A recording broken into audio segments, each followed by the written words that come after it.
पागल वाह वाह ये उस तो बाद जमन ने गुस्ताखी कर सकते और शेर में सुना सकते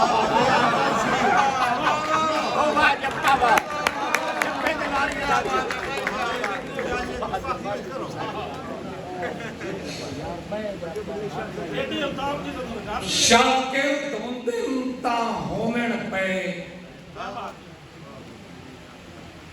उस्ताद नलायक ना होवे।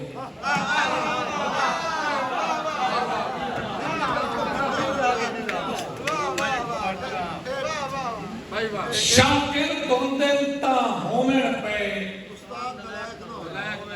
उस्ताद नलायक ना होवे। तहरीर दुरुस्त हो सकती है नक्काद नलायक ना होवे। धीया होवण सही पर खिजर मियां दामाद नलायक ना होवे। किसे नाल शख्स दा रब सच्चा औलाद नलायक ना होवे। शुक्रिया अदा की जा।